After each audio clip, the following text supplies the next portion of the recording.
व्यक्ति ने भगवान की तपस्या करी तो भगवान प्रसन्न हुए। उसने कहा, भगवान ने कहा क्या वरदान चाहिए? तो बोले मैं जो मांगू मुझे वो मिल जाए, जब भी मांगू। भगवान कहते जब भी? बोले हाँ, मुझे एक बार का नहीं चाहिए कि एक बार ही, मुझे मैं जब भी जो मांगू मुझे मिल जाए। भगवान कहते देखो ये थोड़ा कठिन वरदान है तो इसका साइड इफेक्ट भी साथ में आएगा। तो बोले कैसा साइड इफेक्ट? बोले तुम तो जो मांगोगे तुम्हें मिल जाएगा, पर उसका डबल तुम्हारे पड़ोसी को मिलेगा। उसने कहा मुझे क्या फर्क पड़ता है, मुझे तो जो चाहिए वो मिलना चाहिए ना बस। भगवान कहते वो तुम सोचो, फर्क तुम्हें नहीं पड़ना चाहिए। बोले हाँ मुझे नहीं पड़ेगा, मुझे मेरे मन का मिल जाना चाहिए बस। बोले वो मिल जाएगा। ठीक है, वरदान देकर भगवान चले गए। अब उसको पहली बार चाहिए था कि मुझे गाड़ी चाहिए, तो उसने कहा मुझे ऐसी ऐसी गाड़ी चाहिए, मिल गई। पर पड़ोस वाले को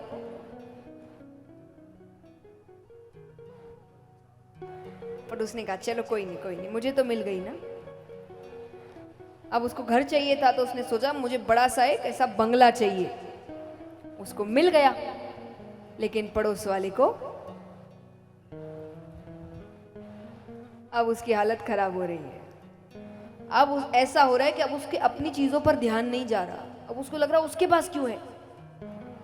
तो अब तीसरी बारी आई, तो तीसरी बार वो कहता है कि भगवान करे मेरी एक आंख फूट जाए।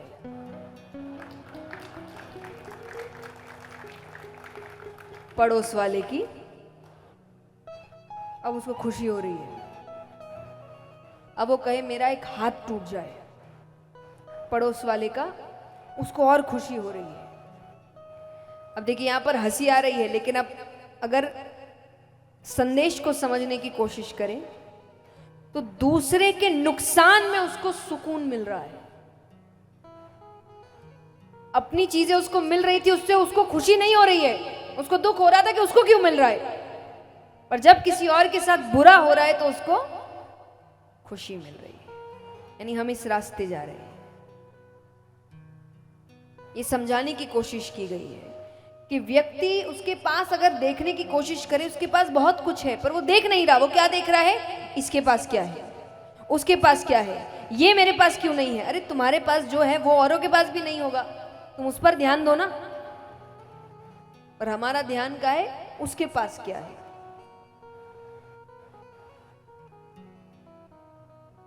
तो इसीलिए मनुष्य के पास जो हो उससे वो कभी भी खुश नहीं होता।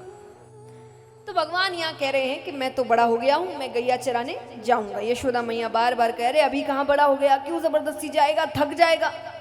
भगवान ने जिद पकड़ ली, मुझे तो जाना है। मैया ने कहा ठीक है, पर जूतियां पहनकर जाना, कांटे चुभ जाएंगे, जंगल का रास्ता है।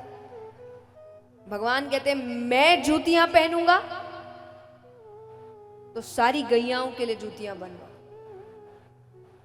यशोदा मैया ने कहने कहने में कह दिया अरे पशु भी कभी जूतियां पहने।